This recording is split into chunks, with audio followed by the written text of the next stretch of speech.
Welcome back to the Indian Wisdom Podcast. I'm your host, Dr. Raj Balkaran. More importantly, you are looking for inspired, accessible insight that you can apply to everyday life, and perhaps a tale or two might be told. There have been a great many questions and requests for content pertaining to the upcoming solar eclipse. Now, in the timeless time of podcast land, this might be upcoming for you, or this might be in your rear view mirror. Specifically, what is being referred to is the great total solar eclipse that is occurring on Monday, April the 8th, 2024. What is significant about this eclipse is its path. The path of totality bisects a little country called America, also known as the United States of America, which might be to some a misnomer. So we'll just call it America for now. There's much to be said about this and the symbology. Perhaps we should begin with the significance of eclipses in general. In ancient Indic wisdom traditions, there is a branch of auxiliary Vedic sciences, if you will, the Vedangas, the limbs of the Veda, the branches of knowledge which render useful and accessible Vedic thought, Vedic revelation, Vedic insight. Now, among the six, we have, for example, Vyakarana, right? Grammar, or Nirukta etymology. We have meter, prosody, ritual, and Jyotisha, the ancient practice of sky gazing, stargazing, casting your gaze up to the heavens and making sense of the motions which meet the eye. This is an ocean of knowledge. Jyotisha is understood as the eye of the Veda. Jyotisha, the name for Vedic astronomy, comes from the Sanskrit word for light. And there's a beautiful pun there. Not only is this the sacred science of light, the light of the celestial spheres, but it also sheds great light. It is understood to confer deep insight upon those who pay careful attention to the heavenly spheres and who are equipped with knowledge on interpretation of the omenology thereof. Right? This is all thought of as very sophisticated omenology. Now, one of the fundamental distinctions between Western astrology and Indic astrology is the cast of characters in terms of planets, or grahas, to use the Sanskrit. We have the 5 visible natural planets, Atara grahas. Those would be, well, we have the 5, and then we have the 2 luminaries, sun and moon. So in order of the days of the week, we have Sunday, that's the sun's day. Moon day, Monday. Tuesday is Mars. Wednesday is Mercury's day. Thursday is Jupiter's day. Friday is Venus's day. And Saturn's day, right? We've got the 5 natural planets, 2 luminaries, sun and moon, and the cast of characters amounts to 9. There are 2 additional grahas, planets, but graha really means seizer, grasper. What are they grabbing? They're grabbing your consciousness, your awareness. The understanding is that while under the sway of the grahas, ever ask yourself, what possessed me to do that? Well, perhaps possession is the right metaphor or the right lens through which to view certain human activities, because according to Indic wisdom traditions, the planets possess us to exhaust our karmas. The 2 remaining possessors, or grahas, are Rāhu and Ketu. Today's tale will be surrounding the creation of Rāhu and Ketu. These are actually intense points in space where the orbit of the moon around the Earth intersects the orbit of the Earth around the sun. There are two such points in space. They're called nodes in Western parlance. There's a north node and there's a south node. The north node is Rāhu, the head of a demon without a body, and the south node is Ketu, the body of a demon without a head. And their personifications are laden with symbology in terms of what they confer. Right? So Rāhu very much is about the head, me, look at me. Cannot digest. Disembodied. Yes, Rāhu is the flavor of our age, it seems, in many ways. Ketu is headless. It will just follow whatever is compelling in the moment, perhaps. It's much more complex than this, of course, but just to give you a framework for understanding.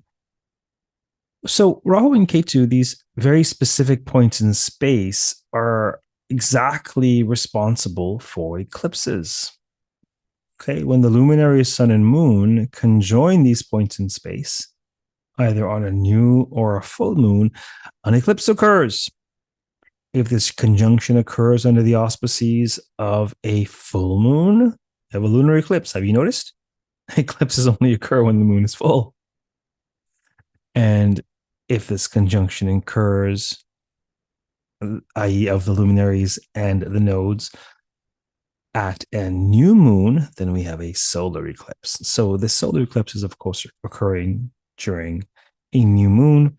Eclipse season happens typically once a year, while around the time of the year when the sun is conjoining the nodes.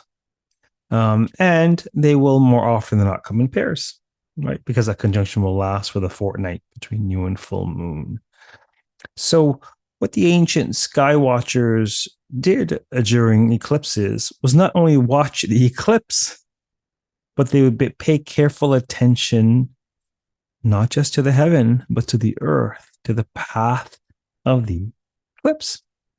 It is understood that the influence of the eclipse pertains primarily to that which lies in its path.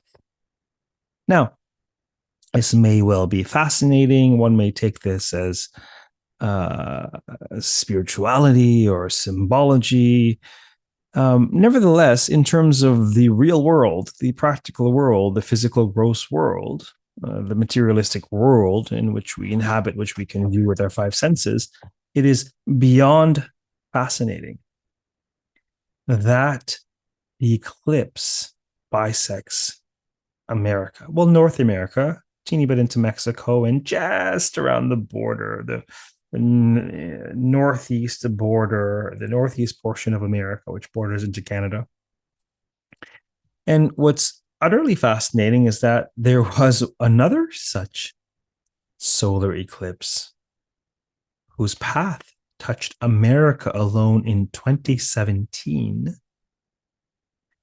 under the auspices of the first couple of months of the reign of a particular president. Fascinating still is that this president himself was literally born during an eclipse. Now, this may be happenstance. This may, you chalk it up to whatever you like to chalk it up to, right? But if you don't find this fascinating, you don't have a pulse. Of course, this is endlessly fascinating, right? And this particular president might be described as a walking eclipse. The energy of the eclipse, according to Indic wisdom traditions, is wonky, tumultuous. The energy of Rāhu is the energy of the shapeshifter, the energy of the rebel without a cause. If Rāhu is leveraged with another energy, then it's a rebel with a cause. But I just want to push back. I just want to break free. I just want to, everything you say, I want to counter just to counter. exhaustingly so. There's clearly a purpose to debate and exchange of ideas. The energy of Rahu just wants to counter for the sake of counter. It lives for disruption and division. This isn't a new context. Oh, we live in such divisive times. The quote unquote demons are literally the children of Diti, who literally means division. Children of the gods, their step siblings, are children of Aditi, non division or unification. There are those among us, irrespective of class or creed, irrespective of gender, ethnicity, age, vocation, occupation, predilection. There are those among us who are here to unite us, and there are those among us who are here to divide us. And if you do not realize this, then you would be wise to notice this. There are those among us who are here to divide us under the guise of uniting us, etc., etc., etc. Of course, nonsense needs to be called out. Of course, toxic systems of power and prejudices need to be called out. Indeed, indeed, indeed. But at the end of the day, do we want blood or do we want peace? Yes. And so eclipses are tumultuous times. They are, according to ancient wisdom traditions, not favorable times for the genesis, for the beginning of significant ventures, marriages, opening businesses, this and this and this and this and that.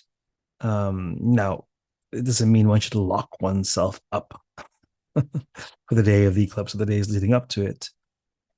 Perhaps it might be well advised to not plan any delicate or serious conversations around those days. But anecdote has it that sometimes that's what needs to come up during that time.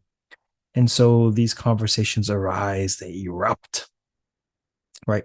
So part of the energy of Rahu is explosiveness and expansion. Things just arise.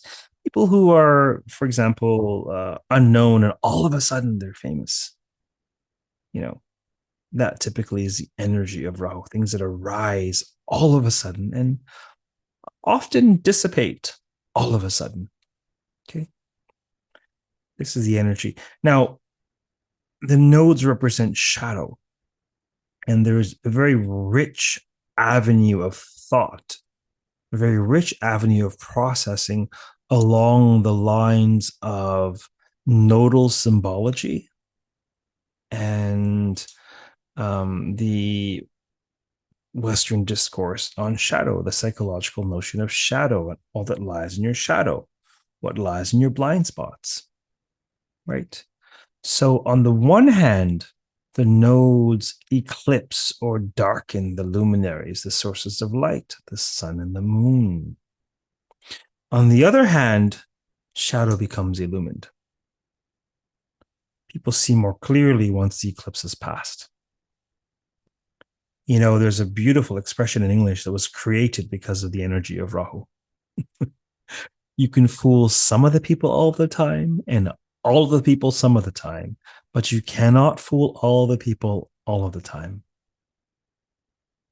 It's impossible. It's just not possible. But that fooling, that occlusion, that obfuscation, this is the energy of the nodes.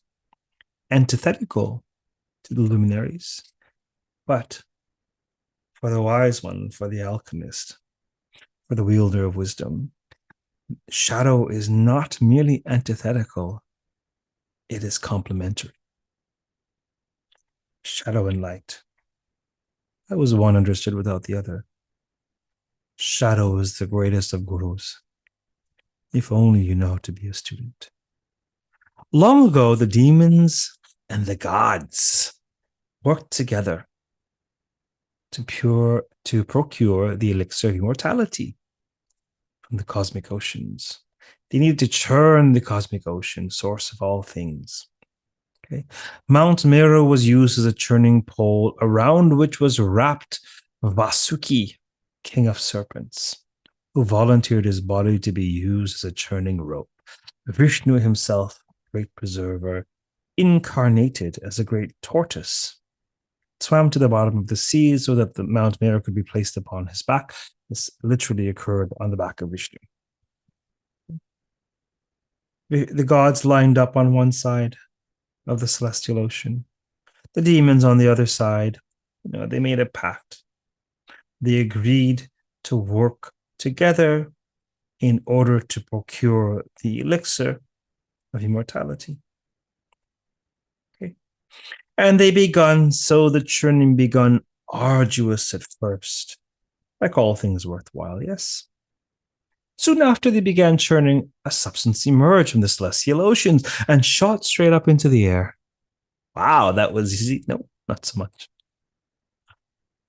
The demons and gods were delighted, thinking, well, here's the elixir. But their delight soon turned to horror once they realized that the substance was poison. What a great irony. In search of the elixir of immortality, poison emerges to imperil them all. Who can become immortal once dead? Now, the great god Shiva, we've mentioned him a number of times, Lord of yogis, Lord of yoga, Lord of beasts, Pashupati. He's this powerful alchemist, if you will, capable of subjugating his animal impulses and becoming one with the one, through thunderous effort. Shiva had the ability to see to remote view through means of his third eye, sort of like a wireless psychic zoom without all the tech. Yeah. So he zoomed in, so to speak, and saw what was happening at the scene and immediately transported himself there because he knew that if the poison were to descend, the demons and the gods would be destroyed, and they both had a role to play in this creation. So he positioned himself in the blinking of an eye beneath the descending poison and opened wide his mouth to allow the poison to enter it. And all were aghast. Would Shiva swallow the poison? Would he sacrifice himself to save creation? Or would he spew the poison upon all present? And would they be destroyed? Which is it? Is it A or is it B? Well, if you have yet to learn this, wisdom often requires you to adopt a third path that is non-binary, not quite A or B. So Shiva neither swallowed the poison, nor did he spit it out. He lodged it in his throat and neutralized it by his yogic power. Through this great feat, his throat turned blue, and from that day henceforth, one of his great epithets was Nilakanta, the blue-throated lord. They all praised Shiva, blue throat, for his brilliant and fierce power, his ability to neutralize the poisons of life. Now, tell me something. When you encounter toxicity, do you swallow it? If so, you're poisoning yourself and saving up for a tumor one day. Do you spew it out? Do you poison those with whom you come into contact? It's either or, it's one or the other typically. Lest you have the wisdom and strength to avert internalizing the toxicity of others and also equally avert externalizing the toxicity of others or even the toxicity of self. This is a profound state. Yes. After Shiva was praised, the churning continued. For eons, the churning went on, and various riches emerged. Think about something very difficult in your life that you endeavor to accomplish or you have accomplished. I want to build a business. I want to transform my body. I want to, earn a degree. Arduous at first. Through persistent, consistent effort, various fruits emerge. No? Of course. So various riches emerge from the cosmic oceans. Among them, for example, Indra's five-headed elephant, right? Airavata, Kamadhenu, the cow of plenty, a wish-fulfilling tree, various nymphs, precious gems, formulas, mantras, riches galore, even Lakshmi, whose tale we'll tell another day, even the goddess of abundance, the goddess of sustenance, the goddess of prosperity, of light,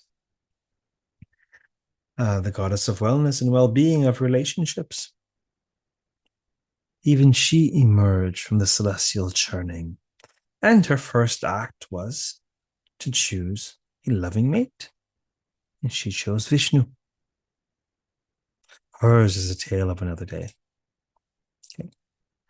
And beyond the emergence of Vishnu, at long last, a great sage, Dhanvantari, the father of Ayurveda, the science of life, ancient Indic holistic medicine, okay, emerged cradling an effulgent vessel.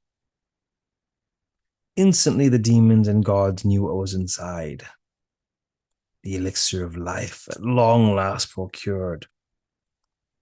Now, the gods knew they needed the help of the demons to churn the celestial ocean. But they never intended to share it. And in all fairness, neither did the demons. They both were using the other for the sake of the task at hand. It's a really powerful insight here in terms of any of you who are interested in shadow discourse, shadow work, that the leveraging of the shadow is required. Yes. There's so many narrative vignettes from Indic myth and world mythology, or even modern sci-fi fantasy. The brilliant encounter of Luke Skywalker and Vader. What's Vader? Big old shadow. He faces a shadow eventually. First time he gets his hand chopped off. Second time he becomes a Jedi Knight. It is the shadow and the encounter with the shadow which completes the hero's quest, which confers upon the seeker the status they seek. Now, there's so many examples. There is a brilliant narrative exposition of this principle in Lord of the Rings with the wizard Gandalf. Actually, Gandalf was pretty, he's pretty with it. He's pretty wise. He's got, all kinds of powers and spells and knowledge on his side. And he dreads the mines of Moria. He dreads this ancient shadow, this demon of shadow and light, the Balrog. He's terrified. Probably many more of you will have watched the movies and have read the book, but as soon as the Balrog emerges, when they're all beneath the mountain, this is emblematic of the unconscious. He's terrified. And he's like, run, your weapons won't work here. When the wizard says run, you're in trouble. So they're all running, escaping this great, terrifying shadow entity. And they get to the bridge of Khazad-dûm, the bridge that leads them out into the mundane world, right? Quote unquote real world. And this entity is about to cross the bridge and enter the real world. Now, this is metaphoric of what happens when dark forces from the subconscious forcefully invade and pervade the conscious mind. And this typically results in some sort of madness, if you will, or possession. And Gandalf, being, this guardian, among other roles that he plays, he's like, okay, I don't really care about me, but I have to set a boundary. We cannot allow the Balrog to desecrate the world. So he sets a boundary, a brilliant boundary. He remembers, wait, I'm more than my terrified self. Right? There are great forces which I can plug into. Right? I myself am grace for others, but I myself should ask for grace. And he remembers, wait, why am I terrified? What does he say? He says, I'm a servant of the secret fire, wielder the flame of honor. The dark fire will not avail you. Flame of Odin, go back to the shadow. Very famous YouTube clip, probably. You shall not pass. And he stops the Balrog in his tracks. He earns his status. He gains courage. And the Balrog pulls him in. And he's lost the shadow. And he battles the Balrog. He encounters the shadow. He battles the shadow. And it is through that encounter whereby Gandalf the Grey becomes Gandalf the White. It is a purificatory process. The demons and gods must work together. Right? But the demons, perhaps out of prudence, had no inclination to actually share the spoils of the churning. And the gods out of prudence and the demons out of probably desire for domination and destruction had no notion of sharing the poison either. Elixir of life. And so they make a mad dash, and guess who gets there first? Well, you guessed it, the demons get there first. And they usurp the elixir of life, and the gods are aghast. They're horrified, having endured such great toil. The elixir of life is in the hands of the demons. Now, for Vishnu, it's his job to preserve. Brahma creates, Shiva destroys. Well, yeah, they're important, but they're teeny frames of creation. For the time that creation endures, sure, Brahma doles out advice here, and Shiva intervenes here and there, such as neutralizing the poison, but it falls on Vishnu to do as he must to preserve creation. So how does he deal with the demons? Well, if anyone has known the demonic, whether in human form or otherwise, one knows there's no reasoning with such people. Bartering sometimes, but not often. The only viable strategy for dealing with such people, such entities, is trickery. You fight fire with fire. Right. So he disguises himself in feminine form, donning the garb of a great, lovely nymph, Mohini. Now, obviously, this narrative comes in a particular cultural context, and there's certain gender implications here. And I invite you to take this more archetypally, and whatever you fancy or don't fancy, feel free to switch your genders as you like. But in this context, it is understood that these male demons would find this entity attractive. Right? It is also understood that she's not real. She's a projection of Vishnu's Maya, his illusory power. Mohini comes from the word moha, infatuation. The deep wisdom here is that the demons, this impulse, the word demon is really problematic because we don't want to demonize the demons. I know how silly that sounds, but this is an aspect of self which takes us away from the eternal.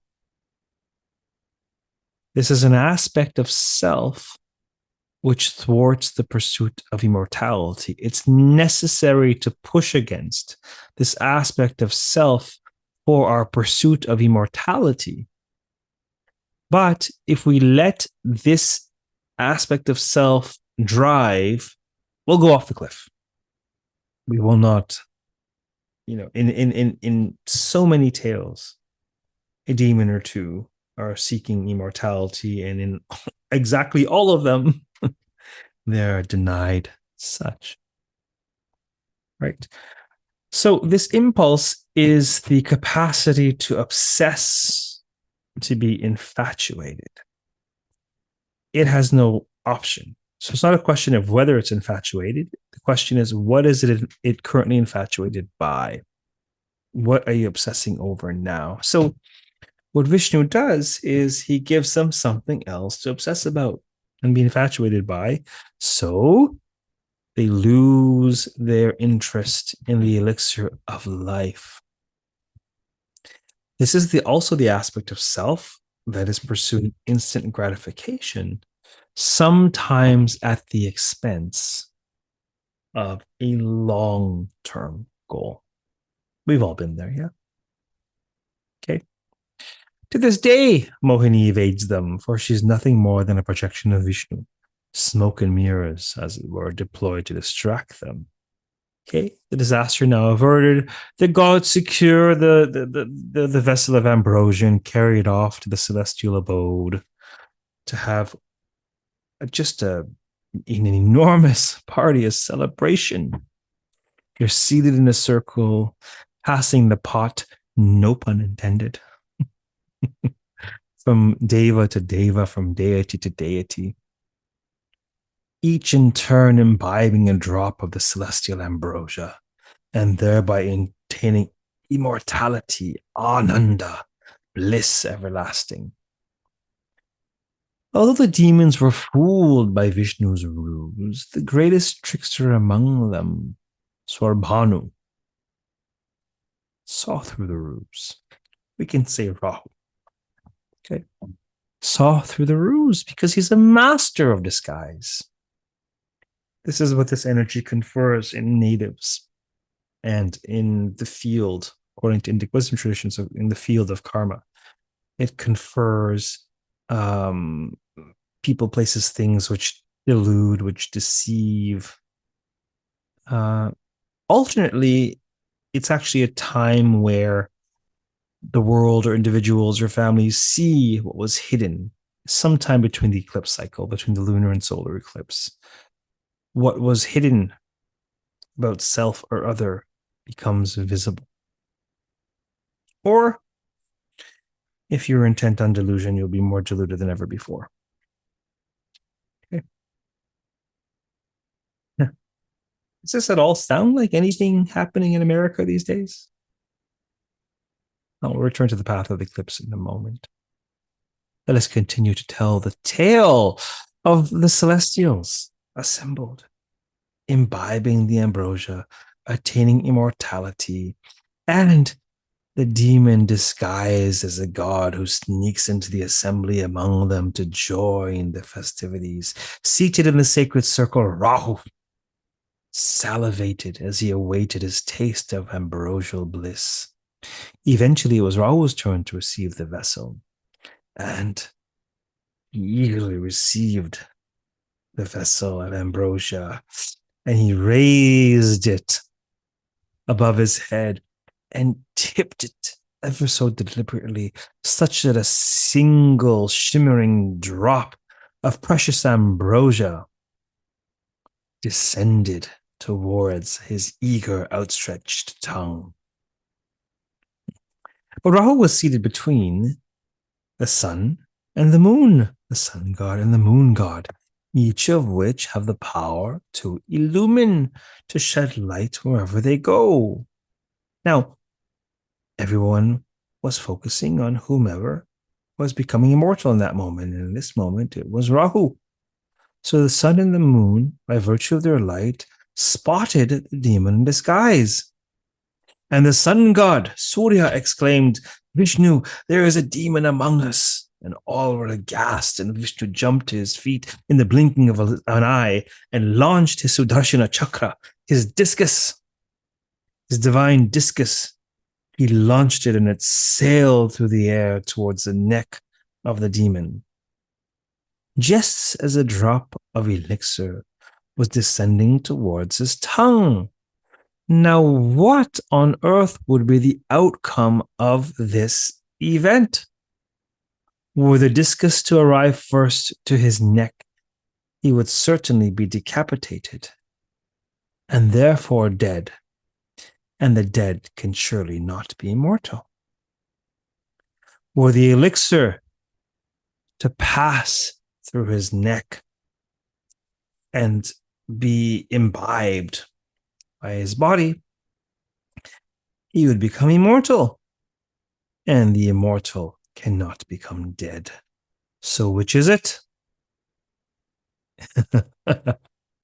Remember what I said before about whether it is A or it is B? In fine Indic style, they both happen at the same time. The discus decapitates the neck of the demon just as the drop of ambrosia is passing there through. And so, what is the result of this paradox? He is both dismembered as he is immortalized. Okay?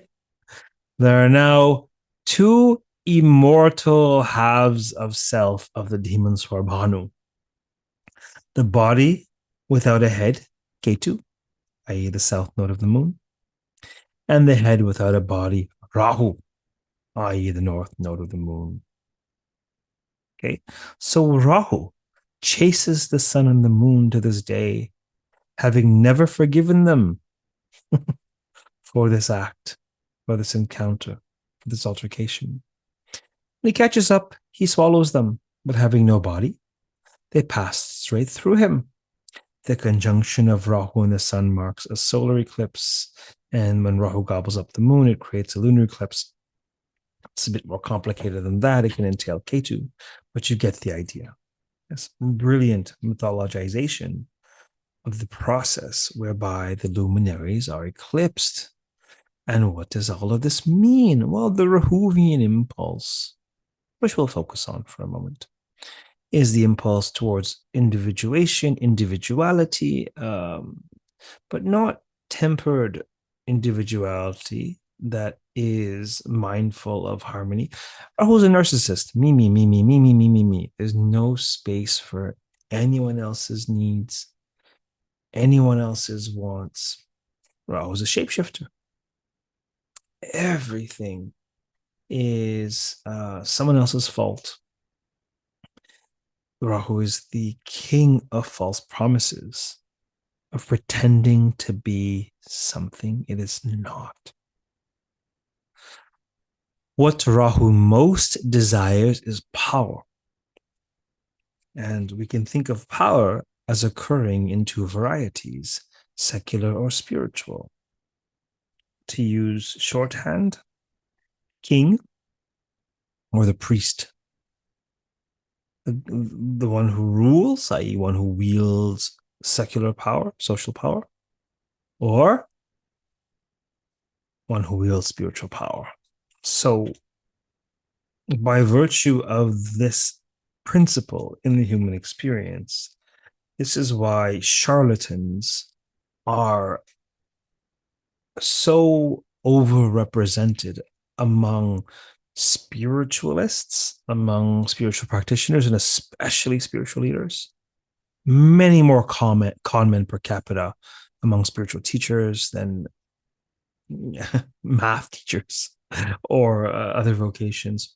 Many more con men per capita among politicians, leaders, those who seek power, tend to care about other people, tell people whatever they want to hear in order to wield power, and then just use it for their own advantage in an enormously toxic and short-sighted manner. This is the energy of Rāhu. And so this energy is empowered during eclipses. It is a time when the sun and moon are understood to lose energy, power, and the nodes, Rāhu in particular, to gain energy, to be strong. So it might be a time, not just the moment of the eclipse, but to the day, the days leading after, the days following, I should say, where all things Rahuvian gain power. Now, in certain cases, that might be benevolent or useful. In most cases, that is absolutely detrimental to human relationships, the human consciousness, to awareness. What is detrimental to awareness? Well, shadow, the occlusion of awareness, right? It's like, I'm, decent with math, but, spiritual, psycho-spiritual math, hey, it's where I live. Can't put up an IKEA shelf, but can change someone's life who's actually putting up an IKEA shelf by talking about their beliefs and their relationships. No problem. So this sort of makes sense to me, as I hope it's making sense to you, that luminaries represent light and awareness, and the nodes represent shadow and the occlusion of awareness. And yes, they are oil and water. Yes, they're inimical, but yes, that is too binary. a modality to be truly wise, because reality doles in spectra, not switches. Dial versus switch. And the interplay of shadow and light, the relationship of shadow of light is such that the one defines the other. And shadow and encounter with shadow will necessarily confer light. There are three experiences that are the most embittering experiences to human beings. I'll pontificate about the other two another day. But being betrayed, this disillusionment where somebody fooled you, pretended to be something they weren't, and the rug was ripped out from beneath you, especially in a situation that matters or someone you cared about and you trusted. This is an extraordinarily embittering experience, without question. And yet, it is an extraordinarily instructive experience. You necessarily learn something very, very important about the world, about that person, which you did not know before. And more importantly, you learn something very important about yourself. Once you learn all there is to learn about yourself, you are self-realized and therefore awakened. So perhaps these reflections are useful in terms of processing the nature of eclipses, processing the import of this energy for one particular nation besieged with misinformation and delusion. Perhaps one can meditate upon what this means for that nation's election cycle, which is occurring in this year. And perhaps one is not called to lament over that which is beyond one's control. Perhaps in times of great darkness, one is called to cultivate and share light. I hope that you have, benefited from or enjoyed this transmission a fraction as much as I've enjoyed sharing it with you. Recall correctly, I did create a course on this very myth of the churning of the ocean. I think it's potentially the most powerful, insightful myth cycle I've ever come across with respect to the mechanics of waking up, the pursuit of consciousness. Because the quest for the ambrosia of life is very much a metaphor for the quest for awakening, for capital T truth. There is such a course at the Indian Wisdom School. Feel free to check it out. Feel free to contact me if I may be of service to your education, your spiritual education in particular. And feel free to reach out for requests for further content. Until next time, take good care of yourself and pay attention. Pay close and careful attention, because the truth without question will set you free. Namaste.